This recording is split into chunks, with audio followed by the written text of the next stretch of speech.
மாதா தொலைக்காட்சி நேயர்கள் அனைவருக்கும் புத்தாண்டு நல்வாழ்த்துக்கள். Wish you happy new year father. Happy new year father. Father, இந்த புத்தாண்டில் மக்கள் எல்லாம் பல எதிர்பார்ப்புகளோடு இருப்பாங்க. அவங்களுக்கு நீங்கள் கொடுக்க போகின்ற செய்தி என்ன ஃபாதர்? இப்போ கானா ஒரு திருமணத்தில் இயேசுவும் மாதாவும் அழைக்கப்பட்டாங்க. அவங்களுக்கு இன்விடேஷன் கொடுக்கப்பட்டது. இயேசுவும் மாதாவும் அந்த திருமணத்தாரோடு இருந்தாங்க. அங்கே புதுமை நடக்குது, இயேசுவினுடைய முதல் புதுமை. அதே போல் இப்போது இந்த புது வருடத்தில் பல எதிர்பார்ப்புகள் நம்முடைய உள்ளத்தில் இருக்கலாம், குடும்பத்தில் இருக்கலாம். இயேசுவும் மாதாவும் நம்மோடு இருந்தால் நம்முடைய எதிர்பார்ப்புகள் எல்லாம் புதுமைகளாக நிகழும். புரியுது ஃபாதர். நம்ம ஒவ்வொரு தடவையும் திருப்பலியை நிறைவேற்றப்போ இந்த நற்கருணை ஆண்டவரை தங்களுடைய உள்ளத்தில் ஏற்று மக்களெல்லாம் வீட்டுக்கு போகிறாங்க. வீட்டுக்கு போன பிறகு அந்த வீட்டில் மாதாவை எப்படி கொண்டுட்டு வர முடியும்? ஜெபமாலை ஜபிச்சா தானே அந்த இடத்துல மாதாவும் வருவாங்க. அப்போது மாதாவும் இயேசுவும் இருக்கிற இடத்துல நிச்சயமாக புதுமை நடக்கும் இல்லையா ஃபாதர்? அதைத்தான் நம்ம மக்கள் செய்யணும் ஃபாதர். என் மனசில் நினச்சதை கரெக்டாக சொல்லிட்டீங்களே ஃபாதர். ஒரு ரோஜா செடியை உங்கள் வீட்டுக்கு கொண்டு போய் நீங்கள் வைக்கிறீங்க. அது ஒரே வாரத்தில் துளுக்குது. அதை பார்க்குறப்போ நிச்சயமாக உங்களுக்கு மகிழ்ச்சி ஆகும் இல்லையா ஃபாதர்? ஆமாம், நிச்சயமாக மகிழ்ச்சியாக இருக்கும் ஃபாதர். அப்போ மகிழ்ச்சி தேவ ரகசியத்தை சொல்லணும். அதுக்கப்புறம் அந்த செடியில் முள்ளை பார்ப்பீங்க. ஆமாம், ரோஜா செடியில் இயல்பாகவே முட்கள் இருக்குமே. முட்கள் துன்பத்துடைய அடையாளம். அப்போது துக்க தேவ ரகசியத்தை நம்ம சொல்லணும். அப்புறம் அந்த ரோஜா செடியில் பூக்கள் பூத்து இருப்பதை பார்ப்பீங்க. அந்த செடியோட மகிமை அந்த ரோஜா பூக்களில் தானே தெரியும். அப்போ நீங்கள் மகிமை தேவ ரகசியத்தை சொல்லணும். இப்போ ரோஜா செடி வளரணும்னா சூரிய ஒளி தேவை. இந்த சூரிய ஒளின்னு நம்முடைய நினைவுக்கு வரும் பொழுதே ஒளி தேவ ரகசியங்கள் நம்முடைய நினைவுக்கு வரும். ஆக நம்ம ஒளி தேவ ரகசியங்களை ஜபிக்கணும். இப்படி ஜெபமாலை சொல்லி ரோஜா மலர்களால் அன்னை மரியாதை நம்முடைய வீடுகளில் அலங்கரிக்கணுன்ட்டு சொல்ல வரீங்க, அப்படித்தானே ஃபாதர்? இப்போ ஒரு கத்தோலிக்க குடும்பத்தினுடைய அடையாளமே குடும்ப ஜெபமாலை. குடும்பமாக சேர்ந்து ஜெபிக்கும் பொழுது தான் நம்ம கத்தோலிக்க குடும்பம் என்பதை இந்த உலகத்திற்கே எடுத்து எம்புகிறோம். அது சரி ஃபாதர், நம்ம மனசில் பட்டிருந்தால் ஒருத்தருக்கு ஒருத்தர் பேசிக்கிட்டோம். இப்போது நம்ம அன்னை மரியாவினுடைய மனசு எப்படிப்பட்டது என்பதை தாய் மனசு என்ற இந்த குறும்படம் சொல்ல போகுது.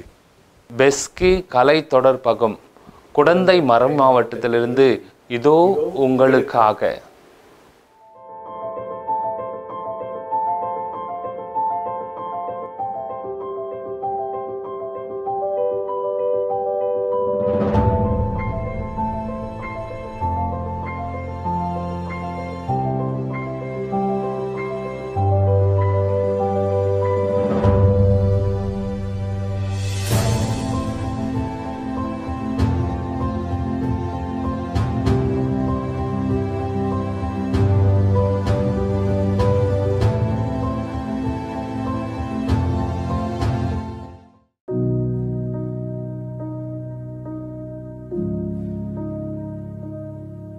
ஏய் 401 உன்னை பார்க்க முன்னாள் பங்கு தந்தை வந்திருக்காரு. தோஸ்தன ஃபாதர். நீங்க ஆசீர்வாதம். நீங்க நீங்க எங்க ஃபாதர்? இங்க ஒருத்தன்ட்ட 100 ஆடு இருக்க, அதுல ஒண்ணு காணா போயிட்டா 99 ஒரே இடத்துல விட்டுட்டு அந்த ஒன்னை தேடி வரதில்லையா?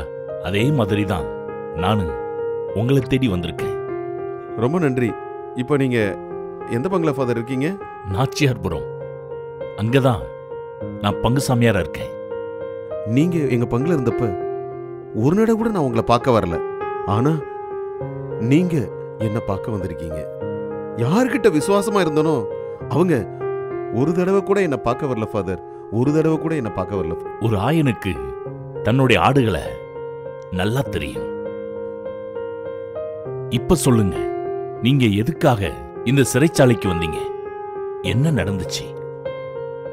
படிச்ச படிப்புக்கு வேலை கிடைக்கல ஃபாதர். கல்யாணம் பண்ணி வச்சாங்க.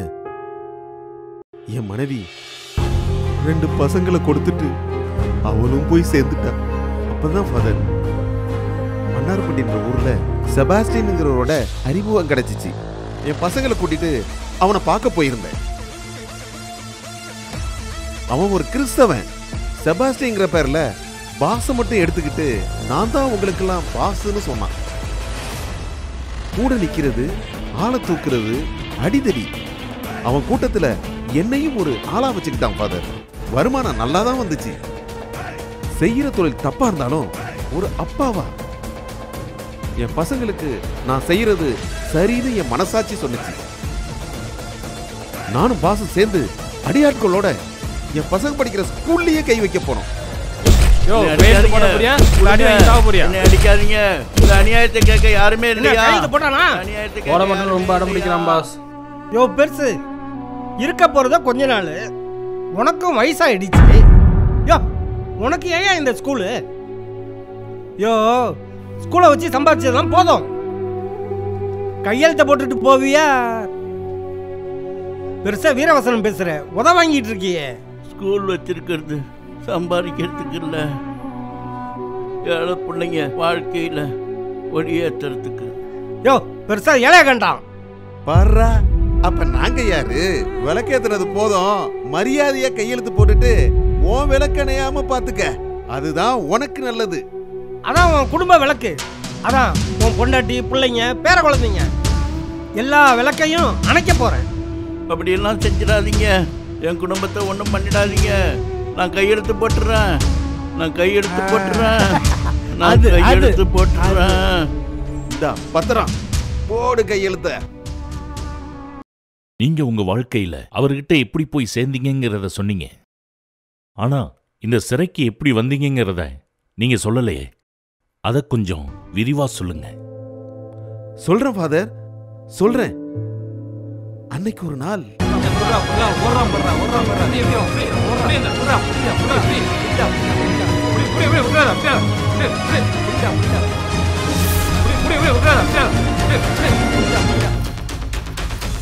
என்ன ஏன் கடத்தி இங்க கொண்டு வந்தீங்க?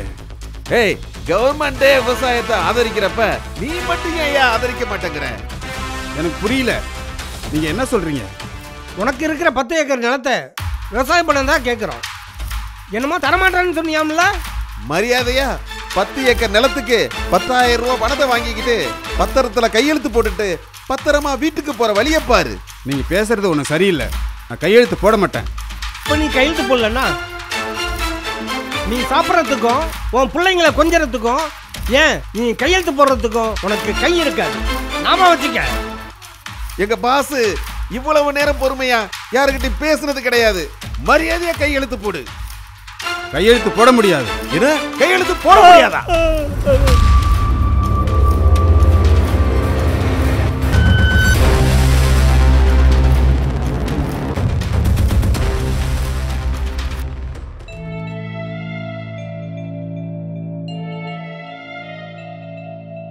ஃபாதர், எந்த கல்ற தோட்டத்துல அவரை அடிச்சு அவர் இறந்து போனாரோ அதே இடத்துல என்னை கைது பண்ணி இங்க கொண்டு வந்துட்டாங்க. கவலைப்படாதீங்க அந்தோணி. உங்களுக்கு நான் ஒரு பொக்கிஷத்தை கொடுக்க போறேன். அந்த பொக்கிஷத்தை எப்படி யூஸ் பண்ணுங்கிறதையும் நான் உங்களுக்கு சொல்லிக் கொடுப்பேன். அதை நீங்க சொல்ல ஆரம்பிச்சிட்டா நிச்சயமா உங்களுக்கு கூடிய விரைவில் விடுதலை கிடைக்கும். அது என்ன ஃபாதர்? இதுதான் அந்த பொக்கிஷம். இந்த ஜெபமாலையை நீங்க சொல்ல ஆரம்பிச்சா நிச்சயமா உங்களுக்கு விடுதலை கிடைக்கும். என்னுடைய அனுபவத்திலிருந்து நான் சொல்றேன். இந்த ஜெபமாலையை ஜெபிச்சவங்க நிறைய பேருடைய வாழ்க்கையில குழப்பமெல்லாம் தீர்ந்திருக்கு. அவங்க வாழ்க்கையில இருந்த பிரச்சனையெல்லாம் காணாம போயிருக்கு. அதனால இந்த ஜெபமாலையை நீங்க சொல்ல ஆரம்பிங்க. இந்த ஜெபமாலையை டெய்லி நீங்க சொல்லுங்க. வெற்றி உங்களுக்கு தான். God bless you. ஃபாதர், ஒரு நிமிஷம். என்ன அந்தோணி? கைது பண்ணி என்னை கொண்டு வந்துட்டாங்க. அதுக்கப்புறம் என் குழந்தைங்க எங்க போனாங்க, எங்க படிக்கிறாங்க, எதுவுமே தெரியல ஃபாதர். நீங்க கொஞ்சம் அத என்னன்னு விசாரிச்சு கொஞ்சம் சொன்னீங்கன்னா ரொம்ப நல்லா இருக்கும் ஃபாதர். நிச்சயமா உங்களுக்காக இந்த காரியத்தை நான் செய்வேன். God bless you. என்னடா மாப்ள, இந்த ஊர்ல எந்த மாற்றத்தையும் காணோம். 6 வருஷம் துபாய் போயிட்டு வந்து பாக்குறேன், எந்த மாற்றமும் இல்ல. அப்படிதான்டா இருக்கு மாப்ள. அதை விடு மச்சான், உனக்கு தான் ஜெனரல் நாலேஜ் அதிகமா இருக்குன்னு ஊரே பேசிக்கிறாங்க. அப்படியாடா பேசிக்கிறாங்க என்ன பத்தி? யாரா அந்த பொருள் எல்லாம் கிளப்பி விடுறது? ஆமா மச்சான், உங்ககிட்ட ஒரு கேள்வி கேட்கணும். கேளு கேளு. என்னப்பா? நம்ம நாட்டுல எத்தனை காக்கா இருக்கு? நம்ம நாட்டுல எத்தனை காக்கா இருக்கு? ஆமா. ஏய், துபாயிலயும் என்ன காக்காங்கறாங்க. நம்ம நாட்டுல 2,23,433 காக்கா இருக்கு. அது எப்படி மச்சான் கரெக்டா சொல்ற? ஏய், ஒரு காக்கா குறைஞ்சா நம்ம நாட்டு காக்கா வெளிநாட்டுக்கு போயிடுச்சுன்னு அர்த்தம். சரி மச்சான். ஒரு காக்கா கூட இருந்தா வெளிநாட்டு காக்கா நம்ம நாட்டுக்கு வந்திருக்குன்னு அர்த்தம். எப்படி? அதான் தெரியாம இருந்தது மச்சான். என்னடா இது ஒரு பெரிய கணக்கு. நம்மெல்லாம் புலிடா. ஏய் மாப்ள மாப்ள, அங்க பாடுறா, நம்ம முன்னாள் பங்கு சமரி வர்றாரு. எங்க மச்சான்? எங்க? ஏன்டா வராரு? வாடா போய் பாத்துறோம். வா போலாம்.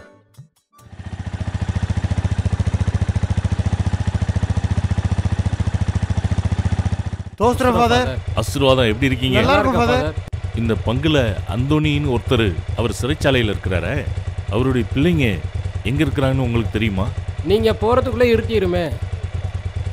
நான் ஃபாஸ்டா போய் கோயில இருந்து 4வது வீடு ஃபாதர். Thank you. வரேன். வாங்க ஃபாதர் வாங்க.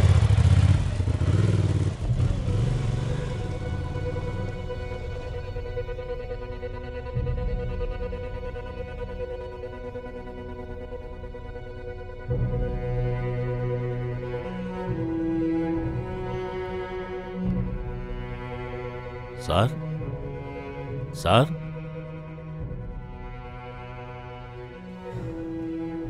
தோசரம் ஃபாதர். ஆசீர்வாதமா? நல்லா இருக்கீங்களா? நல்லா இருக்கிறோம் ஃபாதர். நீங்க எப்படி நல்லா இருக்கீங்களா ஃபாதர்? சிறையில் இருக்கிற அந்தோனியோடைய பிள்ளைங்க. நான் தான் ஃபாதர் படிக்க வச்சிட்டு இருக்கேன். ரொம்ப சந்தோஷம். அம்மா, உங்க வீட்டுக்காரர் எங்க? அவரா? அவரு அன்னைக்கு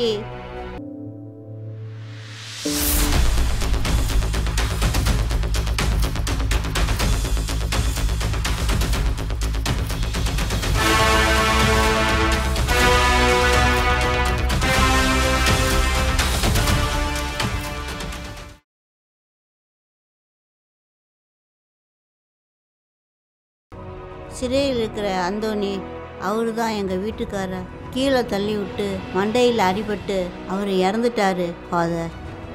எப்படிமா? உங்க வீட்டுக்காரர் இறக்கிறதுக்கு காரணமான அந்தோனியோடைய பிள்ளைய நீங்க எடுத்து வளர்க்குறேன்னு சொல்றீங்களே, எனக்கு கேட்கறதுக்கே ரொம்ப சந்தோஷமா இருக்கு. அவர் மேல உங்களுக்கு கோபமே வரலையா? நான் அவரை மனசார மன்னிச்சிட்டேன் ஃபாதர். அவர் மேலே எனக்கு கோபமே இல்லை ஃபாதர். ஏன்னா நான் ஒரு கிறிஸ்தவர். உங்களுக்கே நல்லா தெரியும் ஃபாதர், நான் வேறு மதத்தை சார்ந்தவராக இருந்தேன். ஞானஸ்தானம் கொடுத்து, புதுநன்மையை கொடுத்து, இறைவார்த்தையை சொல்லி கொடுத்து கல்யாணம் பண்ணி வச்சதே நீங்கள் தானே father. You are very great. உங்க நல்ல மனசுக்கு எந்த குறையும் வராது. நீங்க என்னைக்கு நல்லா இருப்பீங்க. God bless you. Thank you father. நான் வரேன்.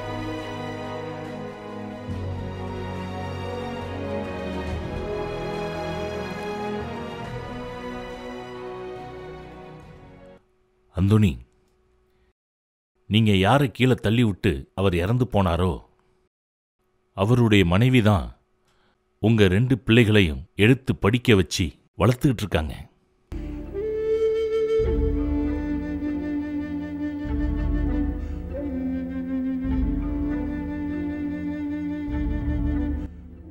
பூர்வீக கிறிஸ்தவர்களே மன்னிக்க முடியாத நிலையில் இருக்கிறப்ப அந்த அம்மா தன்னுடைய கணவனை கல்யாணம் பண்ணுங்கிறதுக்காக காதலிச்சு இடையில ஞானஸ்தானம் வாங்கி புதுநன்மை எடுத்து கல்யாணம் பண்ண அவங்க மன்னிக்கிறாங்க அப்படின்னா எவ்வளோ பெரிய காரியமா இருக்கு. யோ அந்தோனி, உனக்கு இன்னைக்கு விடுதலையா? ஜெயிலருங்கிற முறையில் ராப்பாலா ஜெயிக்கிறத கண்ணால பார்த்துருக்கன்ல. நீ ஜெயிச்ச ஜெபமால வீண் போகல. உன் ஜெபம் உன்னை மாத்திருச்சியா? இதை பார்த்த நீதிபதியே உன் தண்டனை காலத்தை குறைச்சிட்டாரு. இப்ப சந்தோஷம் தானே?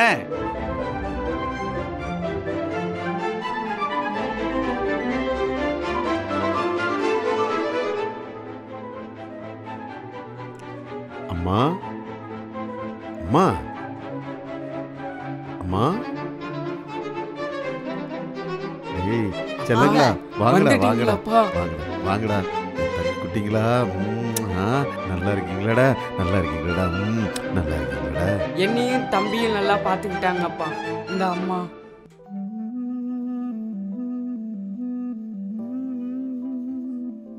அம்மா அம்மா என்னை மன்னிச்சிருங்கம்மா. கிறிஸ்தவன் யாரு, அவன் எப்படி வாழணுங்கிறத உங்க வாழ்க்கை முறையால எனக்கு சொல்லி கொடுத்துட்டீங்கம்மா. உங்களுக்கு என்ன கைமாறு செய்ய போறேன்னு எனக்கு தெரியலம்மா. நான் பழசெல்லாம் மறந்துட்டேன்ப்பா. நீங்க உங்க பிள்ளைங்களோட போய் புதிய வாழ்க்கையை தொடங்குங்க. பிள்ளைங்களா நீங்க நல்லா படிச்சு பெரிய ஆளா வரணும். சரியா? ரொம்ப நன்றிம்மா.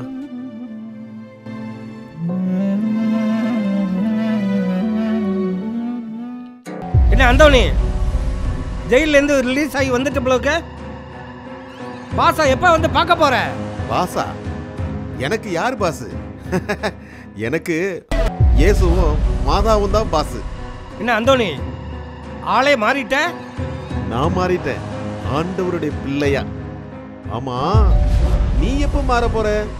யார்கிட்ட பேசுறேன்னு தெரியுதா? பார்த்து பார்த்து பேசு.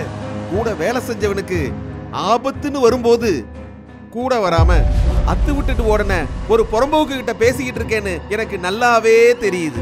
எப்ப நீ என்ன கேவலமா பேசுனியோ உன் மூத்த பையனை நாளைக்கே நான் தூக்குறேன்டா. அம்மா மரியே, என்னுடைய 2 பசங்களை உங்ககிட்ட ஒப்படைக்கிறேன். அவங்களுக்கு எந்த தீங்கும் வரக்கூடாது. நீங்க தான் பாத்துக்கணும்.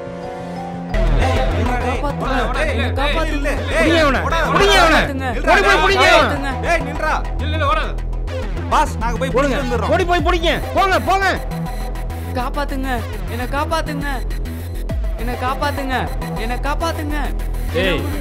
என்ன விடுங்க, என்ன விடுங்க. இப்போ அப்பா என்ன தேடி தான் எங்க கொண்டு போறீங்க? அம்மா,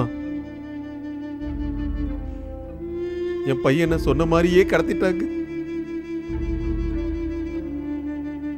உங்களை நம்பிதானே ஜெபமாலை ஜெபிச்சுக்கிட்டு இருக்கிறேன். என் பிள்ளை எனக்கு வேணும். நான் என் பிள்ளை இல்லாம வாடிக்கிட்டு இருக்கிறேன். என் வீட்டு குடில்ல நீங்க மட்டும் உங்க பிள்ளையோட இருக்கீங்கல்ல.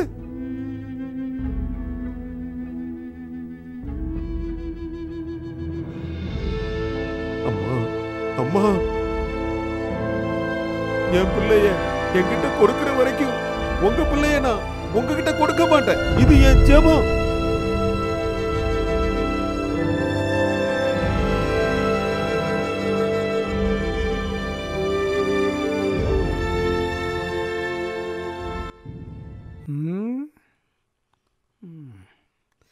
இங்கே படுத்து ஒரு தூக்கத்தை போடுவோம்.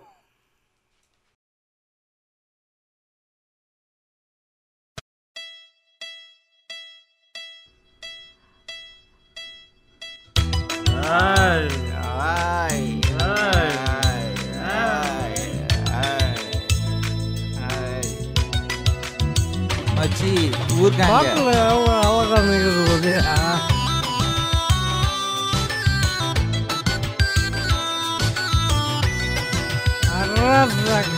மோட்சம் போகும் மனிதா நீ மோசம் போகலாமா? மோட்சம் போகும் மனிதா நீ மோசம் போகலாமா? கையில பாட்டில் வாயில சிகரெட்டு, கையில பாட்டில் வாயில சிகரெட்டு. பழகும் வாழ்க்கையேயா, பழகும் வாழ்க்கையேயா. மோட்சம் போகும் மனிதா நீ மோசம் போகலாமா? மோட்சம் போகும் மனிதா நீ மோசம் போகலாமா? பகலில் அடிதடி, இரவில் கடத்தலு, பகலில் அடிதடி, இரவில் கடத்தலு. பழகும் வாழ்க்கையேயா, பழகும் வாழ்க்கையேயா. மோட்சம் போகும் மனிதா நீ மோசம் போகலாமா? மோட்சம் போகும் மனிதா நீ மோசம் போகலாமா? மோட்சத்துக்கு பஸ்ல போறதா ட்ரெயின்ல போறதா? குடியாய் குடித்து அடியாய் அடித்து அமைதியை சீர்குலைக்கும் தம்பி, அமைதியை சீர்குலைக்கும் தம்பி. குழப்பம் இன்றி நன்மை செய்து இயேசுவில் வாழ்ந்திடு நம்பி, நீ இயேசுவில் வாழ்ந்திடு நம்பி. உலக இன்பம் உண்மை இல்லை இன்றே உணர்ந்திடு தம்பி, நீ இன்றே உணர்ந்திடு தம்பி. உலகம் மகிழ உசுறு தந்த இயேசுவை நோக்கிடு நம்பி, நீ இயேசுவை நோக்கிடு நம்பி, நீ இயேசுவை நோக்கிடு நம்பி. மோட்சம் போகும் மனிதா நீ மோசம் போகலாமா, மோட்சம் போகும் மனிதா நீ மோசம் போகலாமா.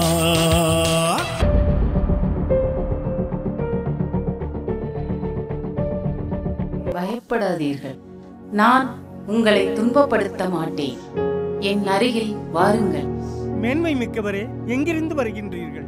நான் மோட்சத்திலிருந்து வருகின்றேன். நீங்கள் உங்கள் பாவங்களுக்காக மனம் வருந்துவீர்களா? உங்கள் பாவங்களால் அவர் துன்புறுகிறார். பாவிகளாகிய நீங்கள் அனைவரும் மனம் திருந்த வேண்டும். நீங்கள் எல்லோரும் மனம் மாறுங்கள். மாசற்ற என் இதயம் உன் புகலிடம். என் வழியாக நீ இறைவனை அடையலாம்.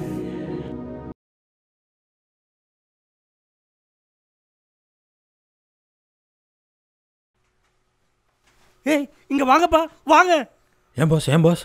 எனக்கு மாதா கனவுல வந்தாங்க. நம்மெல்லாம் மனம் மாறணுமா? அவங்களே சொல்லிட்டு போயிருக்காங்க. இனிமே நமக்கு இந்த வாழ்க்கை வேணாம். அப்ப இந்த கத்தி கடப்பாரெல்லாம் வேண்டாமா பாஸ்? வேணாண்டா. அன்னை மரியே, இறைவனின் தாயே, 100 ஆட்டுல 1 காணா போனா தேடி கண்டுபிடிக்கிறது உங்க பையன் இயேசுவோட மனசு. என் 2 பிள்ளைங்கள்ல ஒருத்தனை பிரிஞ்சு நான் தவிக்கிறது இந்த தாய் மனசுக்கு தெரியலையாம்மா? சொல்லுங்கம்மா, சொல்லுங்க. அப்பா,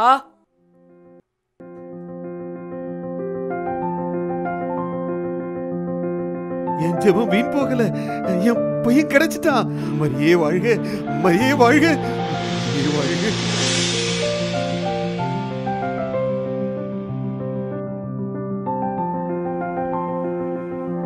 அப்பா, நான் வந்துட்டேன்ப்பா. வாடா செல்லம், செல்லமே. தம்பி, எப்படி இருக்க?